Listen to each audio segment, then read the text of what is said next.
आजकल Shankar party, Vishnu party, मम्मा party, ये सब भी सुनने में बहुत आते हैं। ये पार्टियां क्या हैं? Ram party, Vishnu party. और कई बार वो ये कहते हैं कि आप लोग जो ज्ञान दे रहे हैं वो पूरा हो गया, अब एडवांस जो कोर्स है वो आप हमारे यहाँ करें, हमें निमंत्रण देते हैं। एक्चुअली मनुष्य को इच्छा होती है मेरा भी कुछ हो। वो ये नहीं, कई लोग ऐसे होते हुए नहीं चाहते ब्रह्मा कुमारी में आ गए, जो बाबा ने कहा उसको फॉलो करें, चाहते हम भी कुछ अलग से बना लें। एक तो ये कारण है। शंकर पार्टी जब शुरू हुई उसको मैं अच्छी तरह से जानता हूँ, कहाँ से हुई थी, कैसे हुई थी। और मैं पहले भी कहता था कि उसके तन में निश्चित रूप से कोई अच्छी आत्मा आती है और वो सोचते हैं बाबा आता है। बाबा अगर आता होता तो मुरलियाँ वहाँ होती। वो हमारी मुरली क्यों पढ़ते हैं? वो हमारी मुरली को करेक्ट क्यों करते हैं भला? ऐसा होता? उनकी अपनी मुरली होती। इसलिए ये सब गड़बड़ हो गई। दूसरी जो ये पार्टियां हैं, भिन्न भिन्न तरह की बातें संसार में चलती हैं, लेकिन ये बहुत सारा खेल बिगड़ रहा है और आगे भी बिगड़ने की संभावना है कि कई भटकती हुई आत्माएं जो अच्छी होती हैं, वो इविल नहीं होती, वो किसी के तन में प्रवेश करके कुछ अच्छी बातें करने लगती हैं। लोग सोचते हैं बाबा आ गया, और कहीं कहीं वो अपने को बाबा कह भी देती हैं। क्योंकि ऐसे केस मैंने 5 तो मैंने ही देखे हैं। लोग मेरे पास आए और फाइनली जब उनको भोग खिलाया, एक तो पोलैंड में था, पोलैंड या होलैंड क्या है वो, तो कहा, मेरे को फ़ोन हो रहा था, कहा भाई जी बाबा आ गए हैं, 108 तरह का भोग मांग रहे हैं। मैंने कहा बाबा नहीं है, बाबा और मांगे, तुम्हें विश्वास हो गया? मैं कहा अच्छा 2-4 तरह का बना के खिला दो। खिलाया, खाते ही कहा मैं बाबा नहीं हूँ, मुझे भोग खाना था, इसलिए मैंने ये की रूप बनाया था। तो इन आत्माओं को भोग खाना होता है, कुछ पीना होता है, इसलिए बाबा बन के आ जाती हैं। इस चक्रव्यूह में जो उलझेगा वो पछताएगा और फिर सब कुछ गंवा के वापस वहीं आएगा जहाँ से गए थे। इसलिए इन सब चक्रों से मुक्त रहना। जब सत्य मिल गया या नहीं, फिर भटकन क्यों? मैं भी सोचा करता हूँ ये लोग भटक क्यों रहे हैं। आज यहाँ थे, कल शंकर पार्टी में जा रहे, परसों राम पार्टी में, फिर वो परम शांति पार्टी में, क्योंकि उन्हें यहाँ सत्य मिला नहीं, तो वहाँ भी नहीं मिलेगा। जब परम सद्गुरु के पास परम सत्य नहीं मिला तो किसी और के पास सत्य मिलेगा? जो यहाँ भूखे रह गए उनका पेट कहीं नहीं भरेगा। और इसका मूल कारण है कि उन्होंने साधनाएं नहीं की, इसलिए खाली रह गए। खाली रहने के कारण इधर उधर देखने लगे, शायद वहाँ अच्छा माल मिलेगा। पर माल तो जहाँ अच्छा है, अगर वहीं से नहीं मिला तो उन्हें भटकना ही है। तो मेहता जी, ऐसे लोगों को क्या जवाब दें? कई बार वो निमंत्रण देते हैं कि आप भी संत शंकर की संतान। उनके निमंत्रण को प्यार से कहो, बहुत अच्छा आपने हमें बुलाया, लेकिन हमें तो वो चीज़ मिल गई जो चाहिए थी, अब हमें भटकने की ज़रूरत नहीं है। मैं आपको एक माता की हंसी कहानी सुना, और बड़ी पावरफुल। एक माता जिसके घर में गीता पाठशाला है, शंकर पार्टी की 4 माताएं पहुंच गई उसको बहकाने के लिए, हमारे पास चलो बाबा वहाँ आता है। उन्हें सबकी बात सुनी। उसने कहा हिंदू नारी एक पति करती है, मैंने एक पति किया था शिव बाबा, तुमने दूसरे भी कर लिए। चुपचाप भाग गई चारों, दोबारा नहीं आई। तो अब हमें अपने में संतुष्टि हो, समझाने का तरीका हो। खुद ढीले ढाले होते हैं कि अरे इधर तो मिला नहीं, शांति नहीं मिली, बाबा के पास तो आ गए। अब वो बाबा की गलती थोड़ा ही, वो खुद परेशान है, तो उसमें बाबा शांति कहाँ से देगा?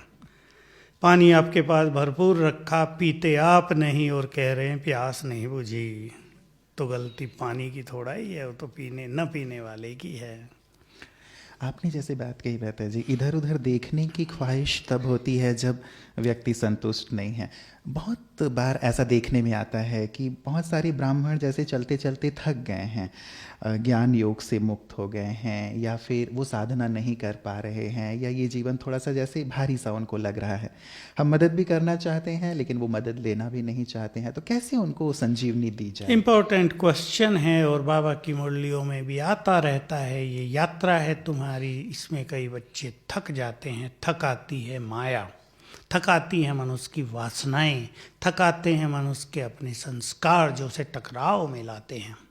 हमें ये अच्छी तरह मालूम होना चाहिए, बिना अच्छा योगी जीवन बनाए कोई इस माया को जीत नहीं सकता। तो योग नहीं करते, मैं ऐसे कितने अच्छे महारथियों को जानता हूँ सेवा के, जिन्होंने सेवा बहुत की, मुरली में कभी कभी आए, सेवा में आगे आगे रहे, साधनाओं में पीछे पीछे रहे, ढीले हो गए। दूसरे लोग बताते हैं ये आगे तो रहता है पर इससे पूछो तो सही पवित्रता इसकी कैसी है, ढीली हो गई। क्योंकि योग के बिना पवित्रता होती नहीं। इसलिए सबको बहुत अच्छी साधना करनी चाहिए, अपने को खुद बदलना चाहिए। और मैं बहुत पहले से क्लासेज में एक बात कहता था कि जैसे सन 50 में सेवाएं शुरू करने से पहले यज्ञ को बेगरी पाठ से गुजरना पड़ा, क्या संभव था कि भगवान के यज्ञ में कुछ न हो जो सारे संसार को खिला सकता है ऊपर बैठ के ही? ये पेपर लिया बाबा ने, पेपर लेकर कच्चों को निकालना था उसको। अब भी ये बीच का समय परीक्षाओं का चल रहा है, कच्ची आत्माएं जा रही हैं और उनको जाने में ही यज्ञ की भलाई है। क्योंकि यज्ञ में 1000 लोग हो और बहुत कच्चे हों तो यज्ञ कमजोर होगा, और 10 लोग हों, शेर और शेरनी हो, तो यज्ञ बहुत स्ट्रांग होगा। इसलिए ये बीच का परीक्षाओं का काल है। कुछ लोग जा रहे हैं, कुछ लोग हार मान रहे हैं। मैं आपको एक गहरी बात और सुनाऊं, कोई भी निगेटिव सोचना नहीं। बहुत बहुत साल पहले जब मैंने ज्ञान लिया था, कहीं मुरली में पढ़ा था, मुझे बस धुंधली धुंधली वो स्मृति रहती है, लेकिन पक्की समाई हुई वो बात अंदर में। संपूर्ण निश्चय बुद्धि केवल रतन ही होते हैं। ज़्यादा सोचना नहीं इस बात को, अगर आप गहराई समझ नहीं पाते, बस सुन लिया आपने, विचार करना। मैं देख रहा हूँ अच्छे अच्छे लोग, संशय बुद्धि। संशय ये नहीं कि बाबा नहीं है, ये संशय नहीं होता। अरे भाई मेरे से पूछते हैं चुपचाप, विनाश ही नहीं हो रहा, आखिर कब तक चलना पड़ेगा? मुझे समझ में आता है कि आत्मा थक गई है, बहुत पुराने हैं, लंबे साल से हो रहे। अरे भाई बाबा आ नहीं रहे, अब होगा क्या आखिर? किससे मिलने लोग आएंगे मधुबन में? तो दादियाँ भी जा रही हैं, होगा क्या? तो क्या है कि जो बाबा की, ध्यान से सुनना, भगवान की संसार को बदलने की जो प्लानिंग है उसको बहुत लोग नहीं जानते। इसलिए थोड़े बहुत क्वेश्चंस, वो डाउट के रूप में भी नहीं होते, क्वेश्चंस के रूप में होते हैं, वो उठते रहते हैं। लेकिन यदि हम बाबा की प्लानिंग को ठीक से समझते हों, कैसे उसको युग बदलना है, तो हम बिल्कुल साक्षी हो जाएंगे, निश्चिंत हो जाएंगे, हमें पता रहेगा क्या होने जा रहा है।